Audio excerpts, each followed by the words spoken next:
So, Gary, let's talk about that today. And I hear it on this channel all the time. Why do all my relationships fail? Did you push record?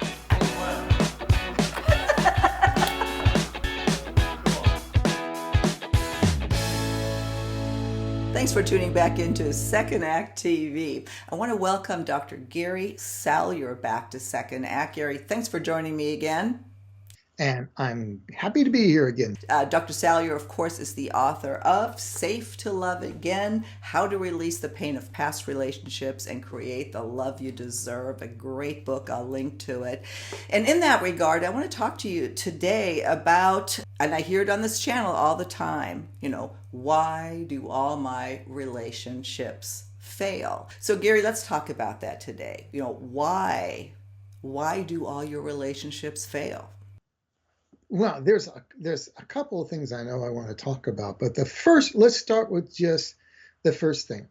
If you've been through painful relationships or coming out of a painful divorce or a breakup, a lot of times, it's just natural. Your brain is going to look out to make sure you never see that pain again. You never experience it. And it creates this filter. And the worst part is we tend to take pain and then we generalize about it. All men, all women. And there's two stories I'd like to talk. I mean, right after my first divorce, I was pretty jaded. I couldn't believe after all the work I had put in that she wanted a divorce. I was so hurt. And I was at a party in which I don't know what happened, but I just started sharing what I really felt. And I was telling about 3 or 4 women that all women are this and all women are that. How can you win and all this? And I was going into this story. And there was this African-American woman that looked at me and said, "Son, I would love to meet the woman that did the number on you." Who was she? She just called me out, right? You're not talking about all women. You're talking about one woman, or maybe 3 or 4 if there's a pattern in it. But it's not all. We have overgeneralized, and it's almost like one client came to me. We were working on these patterns, which I discuss why we get into these patterns in my book. But she goes, "My girlfriend blew me away." I go, "What happened?" She goes, "We were out to dinner and I was complaining that all men are this and all men are that and all men on this." And she just looked at me after about 15 minutes. She says, "Girl, you're one of the best looking women on the planet. You can get any man you want. You only choose to get jerks." And she goes, I nearly, fell off the table, right? Yeah. She goes, it was the girlfriend said, you have your choice of men. You only choose jerks, bad boys. She had a tendency to go for the bad boys. But the eye candy guy that rides a Harley. Yeah. Well, and you hit it right on. It's we keep choosing. If the same thing happens over and over again, it's because you're choosing that. But why? Why do we do that? We are the common denominators. I had a couple on my stage once, and this was her 5th marriage. It was his 2nd. And she says, "It took me 4 divorces." She goes, "I knew it was always on men. It was always on them. It was their problem." She goes, "But after 4 divorces, it's pretty hard to say that you're not the common denominator." Yeah. And, they've been married like 15 years now, this couple, and they had a good one. But it wasn't until she turned inward and said, "Gosh, is it all men or is it just the ones I pick?" Mm-hmm. How would you tell somebody or advise someone who keeps doing this? Well, there's, like I talk in the book, there's 2 levels of why we keep having what I call Groundhog Day, right? That habitual pattern, right? Because early on, we get certain experiences and we get permission slips or not. So if we were not treated and it wasn't good to reach out for our needs, we get a missing right to have our needs met because we feel unworthy. Mm-hmm. Or maybe we are all of our voices crushed from the time we're 2 on, or maybe in high school when you get a little rebellious, not that any of us would have been like that, right? Right? And so we lose our voice. And then when we don't have that right to sort of that don't have that right to have our needs met. Or maybe we don't have a right to be in a we because we are always left on our own by our parents. You just had to forage on your own or whatever. You know, we only have rights. And we always have the experience we have the rights for. So when your brain turns on attraction, it will only turn it on for the people you had rights. And then you keep wondering, why are all guys takers? Because you don't have a right to receive. And you choose people that give you exactly the experience you have the permission slip for. Mm-hmm. Or why do I always find dominators? Because you had to lose yourself early on because you didn't have a right to feel empowered in a relationship. So we're always having the experience that we have the rights for. And that picker knows that. And it goes out and it picks, or as one woman said, I think the part of me that picks men has it in for me. Well, actually, it's just going on old safety precautions because at one point in time, it wasn't safe to have a voice.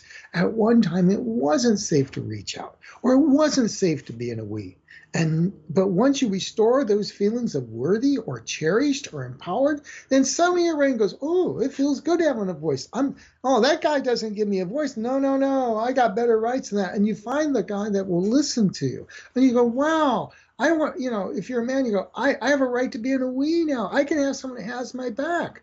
And you find the woman that will get in the foxhole with you rather than say, oh, no, no, trouble comes, you need to take care of that on your own. Yeah. So we're always having the experience we have the rights for, and that's the internal job, right? That's the internal part. Yeah. Well, and you talk about that, of course, in your book. I'll just Yeah. clarify that when you refer to rights, you talk about the missing rights, which is what your book is based on, of identifying, your childhood hurts and how that's carrying into your adult relationships, right? Yes, exactly. And so that's part of the reason why I, uh, and we always create things. Now, there's another aspect of what do we bring? How did we protect ourselves from those moments?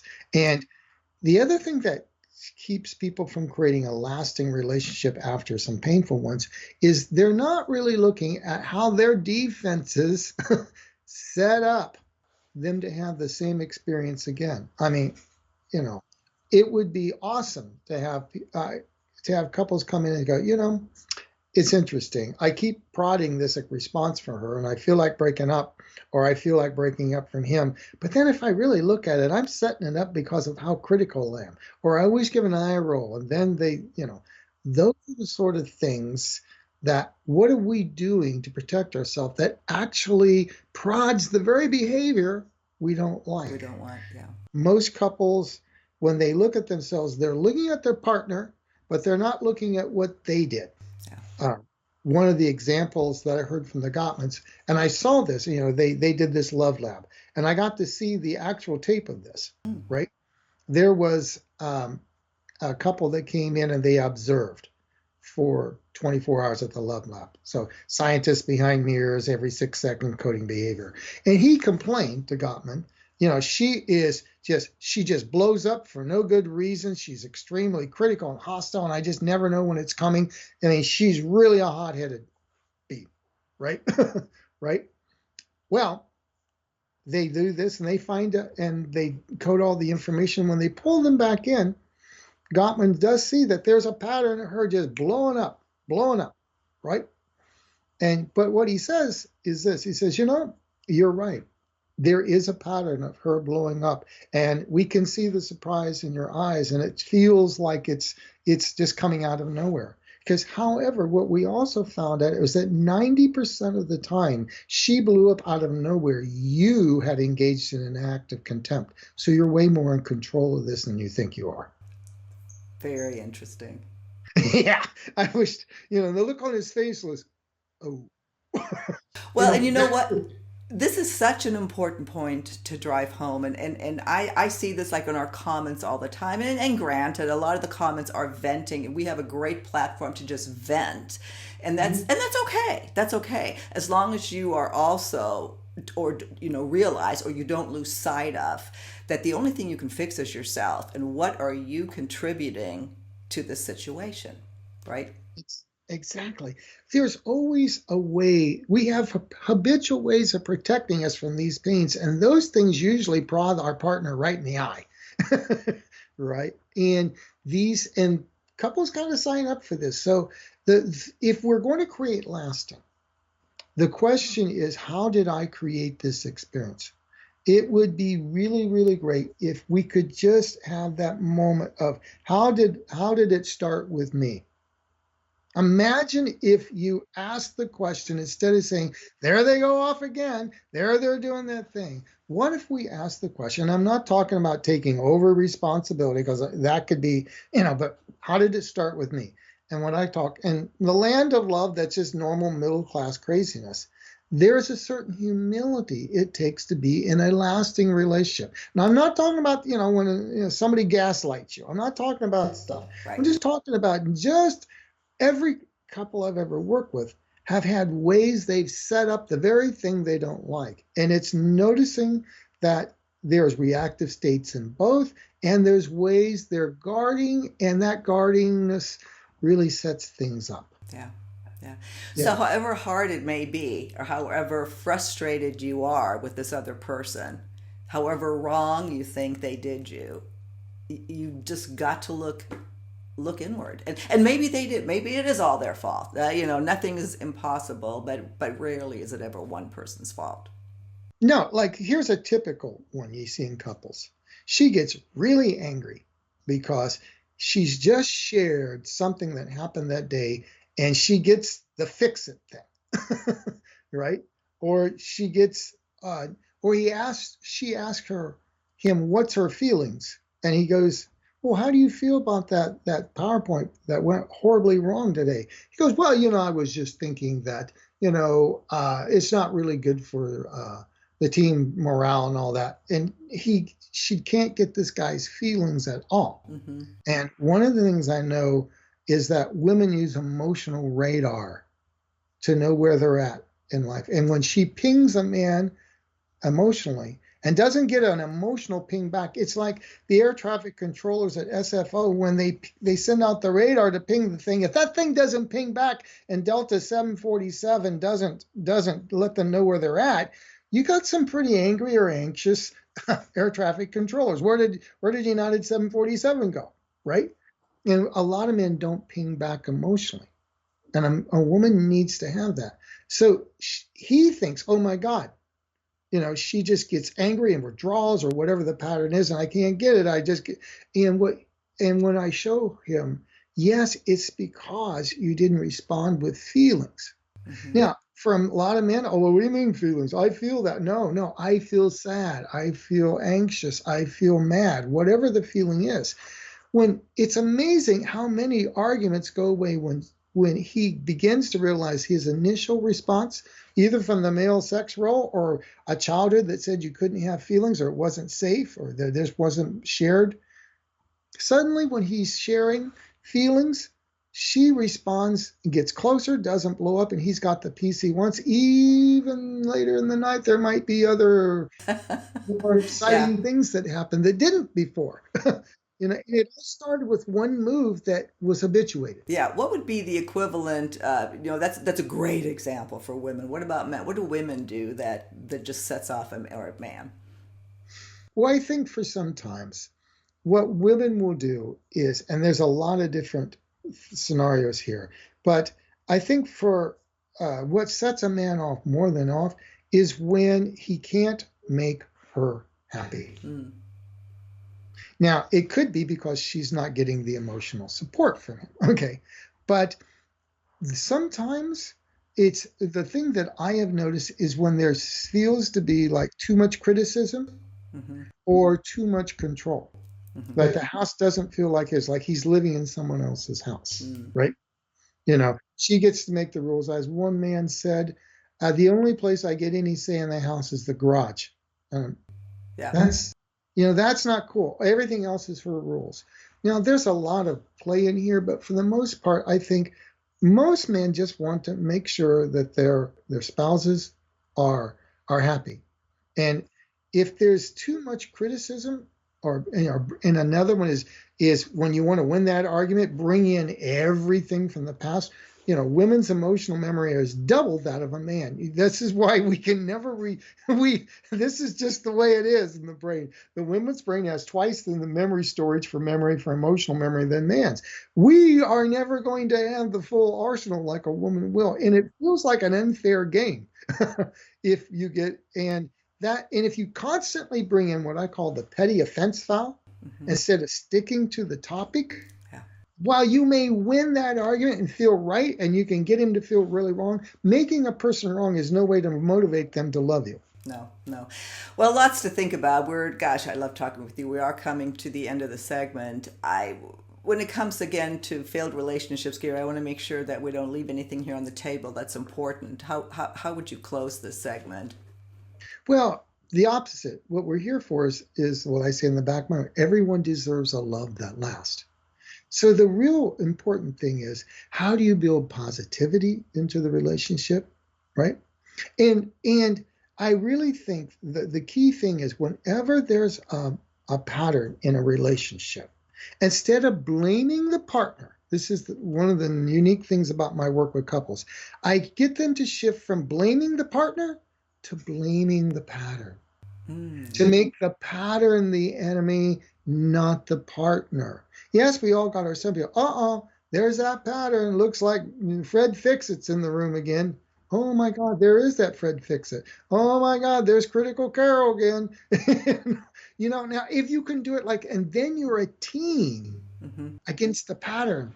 This feels way better than having this thing against each other. Now you're both facing the pattern. Now, if that's the real key, to have the humility to join forces, to see the pattern that both your brains were set up with, and you go, how can we as a team lovingly deal with the pattern instead of making the partner wrong? Yeah. It's okay to criticize the pattern and change that. It will be the most empowering thing, and it creates a we. And we's are very powerful things, and they tend to last better than two me's going after it. Yeah. What great advice, not just for couples, but we're talking about failed relationships. So if you're starting over again, to have that awareness and watch for patterns, and perhaps even acknowledge that if you're just starting again. Gary, thank you so much. I know you have some great resources that you just launched. Tell us about that real quickly before we sign off. Well, if you go to GarySalyer.com/love guide, LOVE guide, love guide, I just have these free gifts. You get to choose which one you want. There's it's my guide to lasting love. There's one for singles who are afraid to date again, then one for singles who are dating but can't quite find the one, and then there are the one for couples who just want a more lasting relationship. They're like 14 videos, 2 weeks. They're each 5 or 6 minutes. You get great skills and inspiring things, and they really are life-changing. One couple told me already that it helped preserve an engagement. So that's great. That's great. And all free. That's even better. And Gary, I'll link to your book as well. I loved your book. A great read, great advice. Thanks so much for spending the time with us today, and we'll see you next time on Second Act TV. Thank you.